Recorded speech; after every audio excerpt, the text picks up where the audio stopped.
learn something interesting too. Here we go. So when I started to look into this topic, I quickly realised I was going to have to go back to the beginning of things and had to find out what the problem even is in the first place.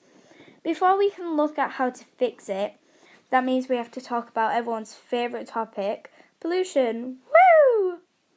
Okay, yeah, it's not the most glamorous subject in the world, but let's get into the gritty stuff. So what even is it? A definition of pollution is the introduction of pollutants, which are harmful materials, into the environment. Not cool. I found that there are 7 key types of pollution: air, water, soil, noise, radioactive, light, and thermal. And each of these affect our environment in different ways. Let's talk about just a couple. Air pollution is when harmful gases and chemicals get trapped in air. Dirt, exhaust emissions, and aerosols into our air and damage our atmosphere, which can infect our clouds and cause acid rain out water or run into lakes or streams, creating further pollution problems in the water. Again, thankfully, there are a wide range of soil conservation and restoration techniques available to us. To limit this problem, including crop rotation, an accumulation of these different pollutants and human misuse of them have meant that we've found ourselves in a climate crisis that we should be taking more seriously. Come on, guys, this is our future. Air pollution in particular has resulted in global warming, which refers to the rising temperatures of the oceans and Earth's surface, which has a knock-on effect causing natural disasters like melting polar ice caps, RIP polar bears, rising sea levels, flooding, and weird weather patterns, including hurricanes, wildfires, droughts, or loads more snow than usual. And actually, if people don't want to take these things seriously enough, maybe they should worry about the fact that the World Health Organization, aka WHO, says that exposure to air pollution outside results in 4.2 million deaths per year. I don't want to live in a world where these cartoons are a possibility. So, what's a possible solution? Well, let me tell you. How about we start turning our city centres, which are hubs for pollution, into sustainable havens as green cities? It's surely worth a go, right? What even is a green city, I hear you say? A green city is a city that promotes energy efficiency, renewable energy, and green solutions in all its activities, and applies social practices to develop green growth to better our planet. Sounds pretty technical, right? Well, honestly, it's not as complicated as it sounds. I promise. I bet you've even heard of some yourselves. Disasters like melting polar ice caps, RIP polar bears, rising sea levels, flooding, and weird weather patterns, including hurricanes, wildfires, droughts, or loads more snow than usual. And actually, if people don't want to take these things seriously enough, maybe they should worry about the fact that the World Health Organization, aka WHO, says that exposure to air pollution outside results in 4.2 million deaths per year. I don't want to live in a world where these cartoons are a possibility. So, what's a possible solution? Well, let me tell you. How about we start turning our city centres, which are hubs for pollution, into sustainable havens as green cities? It's surely worth a go, right? What even is a green city, I hear you say? A green city is a city that promotes energy efficiency, renewable energy, and green solutions in all its activities, and applies social practices to develop green growth to better our planet. Sounds pretty technical, right? Well, honestly, it's not as complicated as it sounds. I promise. I bet you've even heard of some yourselves. Really, some cities that are on their way to becoming sustainable. Have you heard of some little places like Newcastle, London, Edinburgh, and even Leeds? By implementing strategies such as electric car charging stations, recycling systems for flats, not just houses, ultra-thin double glazing, and Boris bikes, these cities we all know have landed themselves on a list of the UK's greenest cities. But what about some places a little further afield? Well, there are so many to mention, but let me tell you about some of my favourites that I found in my research. First up, I'd be silly not to mention Copenhagen, which has been labelled Europe's coolest green city, and for good reason. Copenhagen has really made a name for itself with its miles of cycle routes, organic, vegan, and seasonal restaurants, swimmably clean harbour water, and sustainably sourced fashion.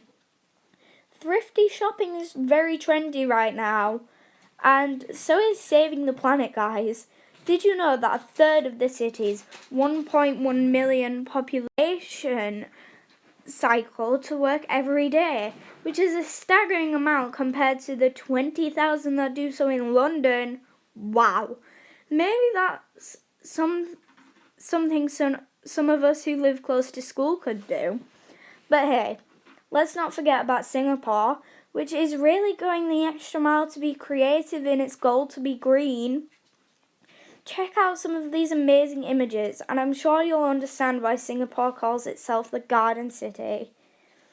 These super trees they've built are up to 160 feet tall, and they are designed with high-tech structures to collect solar energy to power a light show every night, and are linked with 150,000 living plants all the way up their trunks to make a vertical garden.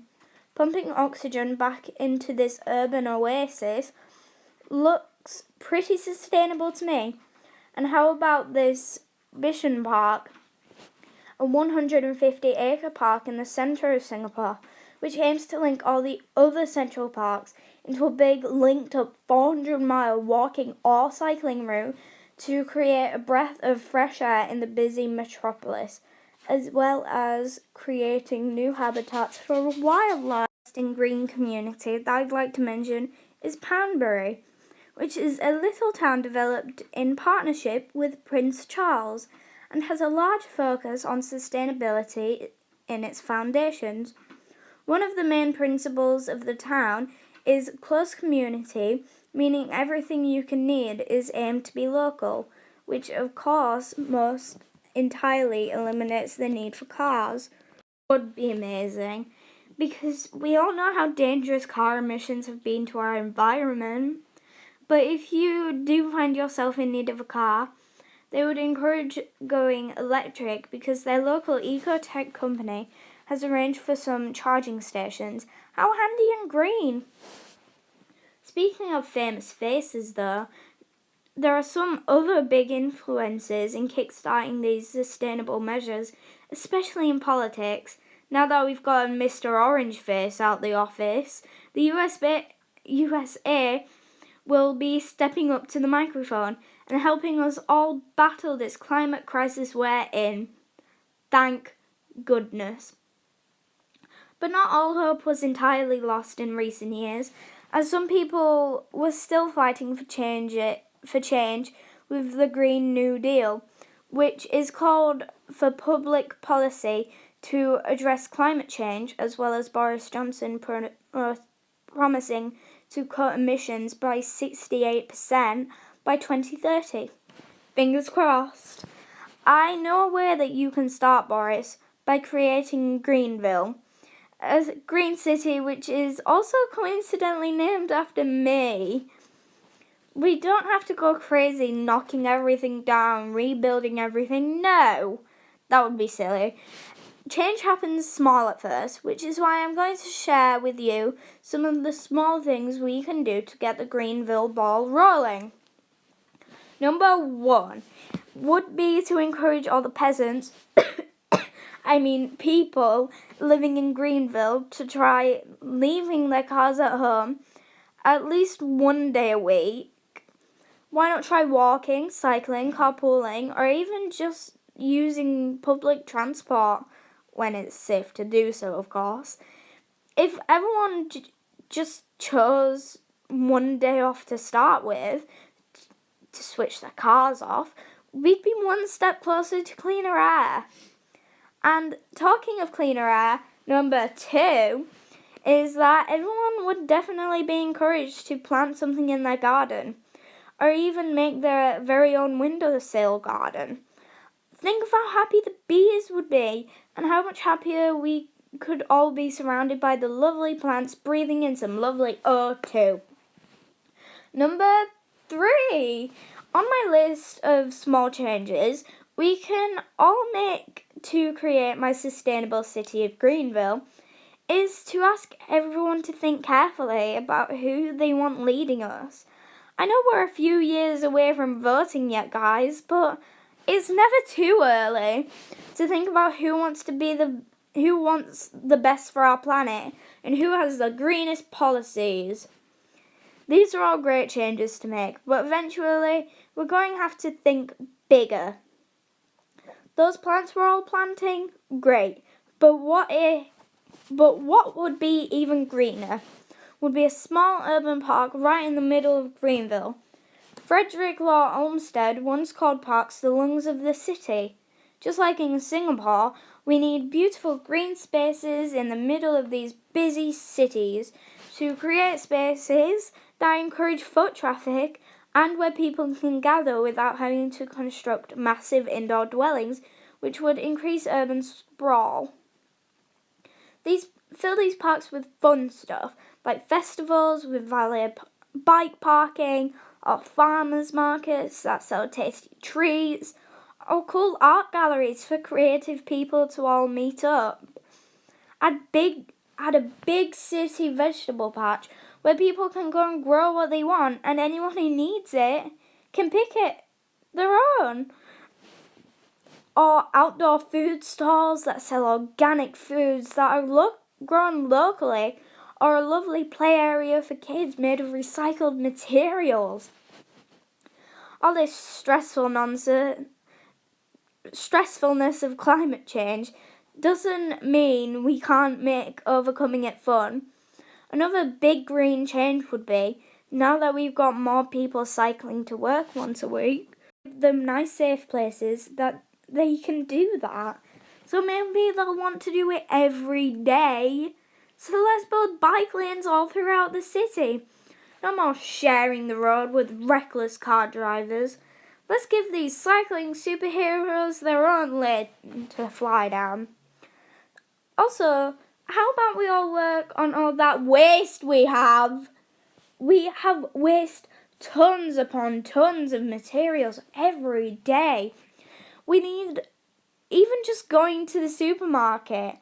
So why not try and implement some smart shopping techniques by opening up accessible zero waste shops all around the city, where we can go with our own jars and tubs and bags to fill them up with whatever cereal or veggies that we might need, instead of buying it in plastic packaging already at the shops, when we're just going to throw it away as soon as we open it. And even when we can't buy plastic free, we can at least do our little part of putting it in the right bin so it can be recycled nicely, ready to be used again. So while it might seem a lot at the moment, I really hope that Greenville, or something even greener, can become a reality sometime soon. I care about our planet, and you should too. I'd hate to see it become like some of those scary pictures earlier. And I'd hate it if all our kids couldn't see it at all. Now is the time for all of us to act and do our little changes now, so we can see them turn into bigger changes, hopefully soon. I really enjoyed researching about the green cities and imagining how I could create my own. I hope you've enjoyed listening to me ramble on about them too. Thanks for listening, guys, and to finish, I'd just like to share the song that inspired my work in the first place, as well as some characters I've created to represent the problems our environment is facing before we implement our green city. Thank you. We're killing the earth, and that's really fun. No one believes us because we are young. Our forests are turning to ash in a second. Ask California, they'll tell you about it. They'll tell you how they have lost all their homes, while Trump turns a blind eye and tweets on his phone. Global warming's an expensive little hoax for the last time. This is not a joke. Our factories are working and toxins emitting. The ozone is crumbling, and we won't stop putting chemicals in what we're trying to breathe. Our future is stolen, and we are the thieves. Sea levels are rising, and icebergs are melting. The coral reefs are dying, and no one is helping. Do you realize they keep the oceans alive? This started back in 1985. Don't come to me when your child can't think of what a tiger is, cause they're extinct. Don't cry to me when your fur coat ain't clean. The endangered list is now 41,416. I don't think we're gonna survive. If you end up hearing this story, I just want to say, I'm sorry.